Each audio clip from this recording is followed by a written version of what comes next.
So I'm sitting in the makeup chair, trying to look less like I just wrestled a badger in a back alley for a bagel. Which, let's be honest, is most of my character work. And I start thinking about the old days, not the golden age everyone yaps about, but specifically those network pilot auditions. You remember them? The ones where they'd stick you in a room with about 20 other women, all looking vaguely like they could play someone's exhausted but plucky aunt. And the room itself, Carol, good Lord, it always smelled like desperation and that questionable tuna salad on mini rye from the craft services table they wheeled in. Not even tuna melt, just cold, damp tuna. Like a funeral for a fish. HMPH. Oh my goodness, Siobhan, the smell. You've just transported me back. Was it the fluorescent hum too? That particular frantic buzzing that sounded like a giant insect trapped in the ceiling, relentlessly calculating your impending rejection? And the chairs! Oh, those awful, slightly sticky vinyl chairs, usually a sickly green or beige, arranged in a semicircle of doom. And the waiting. You'd stare at the little, script sides in your trembling hands, knowing full well you'd already memorized them 16 different ways, each one becoming more tragically unsuited to your essence as the minutes ticked by. I always felt like a wilting daisy in a very poorly lit conservatory, just waiting for the final snip. Do you think they knew what an emotional gauntlet it was?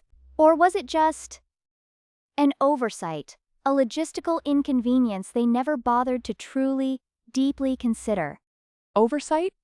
Carol, they designed it. It was like a psychological experiment to see who'd crack first.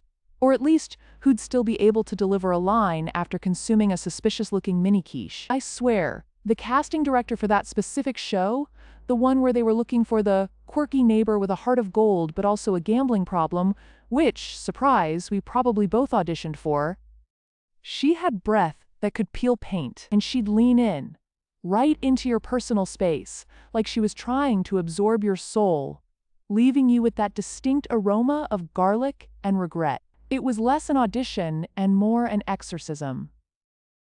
I always wondered if my chart showed some kind of planetary alignment that made me a magnet for such purgatorial experiences, probably Mercury retrograde in the 7th house of open enemies. HMPH. Oh, the breath, yes! It was like a character choice, wasn't it? A method technique for intimidation. And the way they'd barely look at you, just sort of gaze past your shoulder, as if they were already envisioning someone else in the role, perhaps someone less prone to dramatic hand gestures when explaining a complex board game strategy. I always thought, surely they can see beyond the surface, beyond the trembling voice, to the intricate, strategic mind beneath.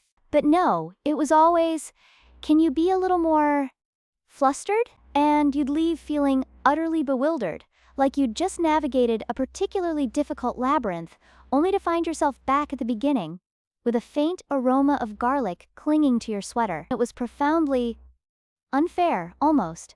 Yeah, well, the universe has a funny way of making you earn your stripes. But look, Carol, I brought you here to talk about the project, the one that got away. Ideally, we shoot this on 70 millimeters. I mean, if you're gonna go for it, really go for it, right? None of this phone footage nonsense. You gotta feel the grit under your fingernails, the exhaust fumes in your lungs. My film, the one I've been trying to get off the ground for, best part of a decade now, is called The Scraps of Edna Mallory. The Scraps of Edna Mallory. That's evocative. Evocative. Yes. It's got that little oomph, doesn't it? Like finding a lost button, you know it belongs to something important, you just don't know what yet. We open on a single, faded red bus ticket, crumpled like a forgotten hope, caught in the swirling debris of a storm drain. Panavision lens, naturally. The ticket is pristine in its desolation, a tiny flag of surrender against the encroaching city grime. A stray, three-legged dog, a mutt with eyes that have seen too much, nudges it with its nose, then ambles off, casting a long, mournful shadow down the glistening, oil-slicked asphalt. The camera holds on the ticket for an uncomfortably long time, just long enough for you to start thinking about the millions of hands that have touched tickets just like it. The millions of journeys, the millions of forgotten destinations. Then, a sudden, jarring cut. We're inside the bus. The early morning light is trying its best to break through the dirty windows, but mostly it just highlights the dust motes dancing in the stale air. A woman's hand, calloused and strong, grips the steering wheel. This is Edna Mallory O'Connell, and she's got a face that tells you she's seen every single one of those millions of journeys, and she's probably driven half of them herself. Oh, I can just picture it. Very specific. Specific? Oh, honey, it's my whole damn life distilled into 2 hours and change. Edna Mallory O'Connell. She's a municipal bus driver on Route 23, the one nobody wants. It snakes through the industrial park, past the old diner with the flickering neon sign, through the housing projects, and then out to the edge of town, where the subdivisions are trying their best to pretend they're not just glorified trailer parks with slightly better landscaping. Edna Mallory, she's about 52, widowed for 5 years, lives with a cantankerous one-eyed cat named Boris. She's the kind of woman who knows the exact tensile strength of a grocery bag and can tell you if a storm's coming just by the way the pigeons walk. She's seen it all, heard it all, but nobody sees her, if you catch my drift. She's the backdrop, the reliable fixture, the one you nod at absent-mindedly while you're thinking about your dry cleaning or your latest heartbreak. Sound familiar? I might have a vague inkling. Right. So, Edna Mallory. My Edna Mallory.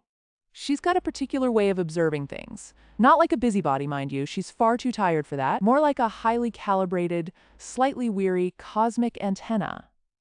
She collects things. Not physical things, not at first. She collects scraps, a snippet of conversation about a missing cat that sounds suspiciously like a code word. A piece of graffiti that reappears, subtly altered, at different stops. A passenger who always gets on at the same time, but never seems to have a destination. A particular type of bird, a mourning dove, that starts appearing only when someone's talking about, well, something sad. These aren't just coincidences to Edna Mallory. To her, they're threads. And she starts weaving them together. She doesn't realize it at first, but she's gathering the pieces of a truth that's festering right under the cracked pavement of her daily route. So it's a mystery? A procedural? Oh, Carol, honey, it's so much more than a mystery. A mystery implies a detective, a badge, a tidy resolution. This is an unraveling, a spiritual dissection of a community, seen through the eyes of the one person nobody expects to see anything. The film plays it straight. It's a drama, a gritty, slow burn, almost existential drama. It corrects the idea that a woman like Edna Mallory, a woman who's spent her life in the driver's seat of the mundane, can't be the central figure in a story of profound spiritual significance. I've played a lot of women who are, shall we say, on the verge. The ones who are good for a laugh, a bit of comic relief, maybe a well-placed bless your heart when things get hairy. And I love those women, I truly do. They're the backbone of this country, bless ye. But I also know those women have entire universes in their heads, stories that could crack open the sky, and nobody ever asks them to lead that story. Edna Mallory is not trying to be a hero. She's trying to keep her route on schedule and her bus from breaking down. But these scraps she's collecting, they start to form a narrative about something deeply, irrevocably wrong in her town. Something dark. Something that everyone else is either too busy to see, too scared to acknowledge, or actively complicit in. Let's say, for argument's sake, it's about a series of disappearances, but not just people. Things. Hope, neighborliness, small kindnesses. And she's the only one noticing the pattern. She tries to tell people. She tries to tell her supervisor, a man named Gary who only cares about quarterly reports and the smell of his own cologne. She tries to tell Officer Rodriguez, who gives her a sympathetic but utterly dismissive nod, telling her it's probably just kids, or maybe she needs to get out more. She tries to tell her few friends, mostly other bus drivers, but they just shrug, say, that's life, and offer her another stale donut. The frustrating thing about being invisible is that when you do try to point out the elephant in the room, everyone just thinks you're talking to yourself. And that's what this film grapples with. The profound loneliness of seeing the truth when no one else will or can. We follow Edna Mallory as she starts to take active steps, Not like a spy, mind you, but like someone trying to find the missing piece of a jigsaw puzzle that everyone else thinks is just a pile of cardboard. She starts keeping a little journal, a spiral-bound notebook she keeps under her seat. She doodles maps of her route, marking down where she saw that strange bird, where the graffiti appeared, who got off where, what they said. It's mundane, yes, but it builds into this utterly compelling, almost spiritual archive. So, the scraps become evidence? More than evidence, Carol. They become scripture. For her. Because as these pieces accumulate, she realizes that what she's uncovering isn't just a crime. It's a sickness, a moral failing of the whole damn town. And the weight of that realization, it lands on her. Like a flat tire on a Tuesday morning. She's not a detective, she's a bus driver. But suddenly, she's the keeper of this terrible, quiet truth. And the film focuses on her internal struggle, the sleepless nights, the moments where she questions her own sanity, the moments where she almost gives up, but then she sees another scrap, another piece, and she knows she can't. Because if she doesn't, who will? This is where the profound drama comes in, you see. It's not about car chases or shootouts. It's about a woman navigating her daily route, making small, almost imperceptible choices that have enormous moral ramifications. The climactic moment isn't some big confrontation. It's Edna Mahale at a town hall meeting, a mundane, stuffy affair about rezoning or something equally dull, and she just speaks. She doesn't yell. She doesn't accuse. She just lays out the scraps, all of them. Not with anger, but with a quiet, weary authority. She talks about the patterns, the connections, the things everyone else missed. She paints a picture of what's been happening, of the insidious rot, not in grand pronouncements, but in the small, heartbreaking details she's collected from the back of her bus. Think about it. Everyone there dismisses her at first. Oh, it's just Edna Mallory, the bus driver. Bless her heart, she's probably had a long day. But as she talks, as she pulls out her crumpled journal, as she describes the exact inflection in a passenger's voice when they mention something, or the way a particular lamppost light flickered only on specific nights, people start to listen. The collective, dismissive shrug starts to unravel. Because she's not making things up. She's presenting their own lives back to them, but with the hidden stitching revealed. And the truth, it's not flashy, it's not cinematic in the Hollywood sense, it's slow, it's painful. And it comes from the most unexpected, overlooked place. That's powerful. It is, isn't it? Because it finally gives voice to all those women who are always in the background. The ones who run the show, who see the whole darn thing, but nobody thinks to ask their opinion. It's a leading dramatic role, Carol, for me. It's not about being frazzled and comedic. It's about being profoundly observant, deeply frustrated, and then finding a quiet, terrifying strength. Edna Mallory's eyes, the way she looks at people, the way she holds her silence, that's where the drama lives. That's where the real acting is. And it's not a tidy ending, mind you. The town is shattered. Secrets are unearthed. Reputations are ruined. But Edna Mallory? She's still driving her bus. But she's different. The invisibility cloak is gone. She's seen it all. And she spoke. And in doing so, she became the living archive of her community's hidden truth. She carries the weight of that knowledge, and it's etched onto her face. The film ends with her, driving her empty bus on the last route of the day, the setting sun casting long shadows.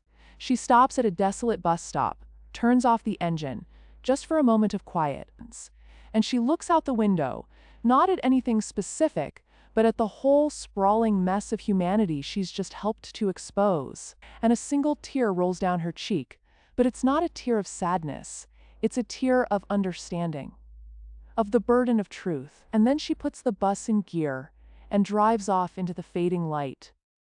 Still just Edna Mallory, but also something else entirely.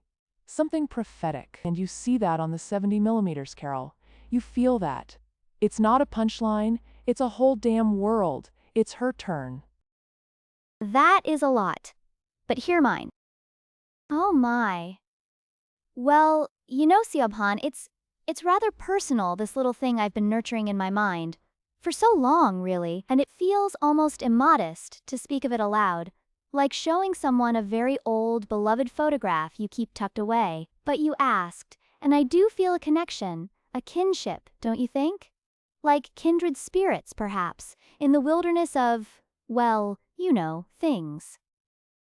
Carol, darling, of course. Absolutely. We're all collecting our little photographs, aren't we? Tell me everything. I'm utterly intrigued. All right then. All right. So, the title, you see, it came to me one morning looking at a spider web glistening with dew just outside my kitchen window. So delicate, yet so resilient.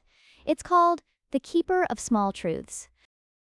The Keeper of Small Truths. I like that. It sounds intimate. Oh, it is. Intimate, yes, and subterranean almost. Like the roots of a very old tree, you know? Unseen, but holding everything up.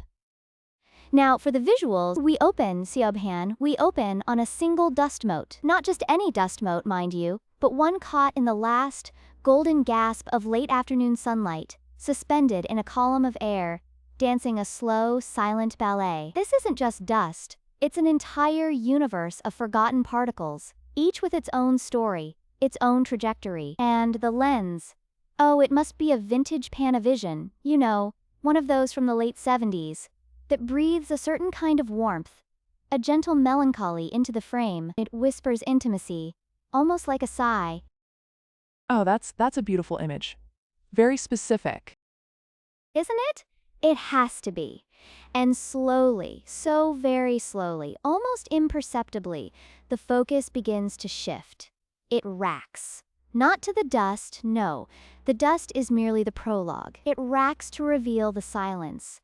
The presence of an ancient, leather-bound spine of a book. Ephemeral Musings, Volume 3, the title barely legible, you see, obscured by decades of gentle neglect. It rests on a cluttered shelf, overflowing with forgotten treasures, miscellanea, things nobody else would notice.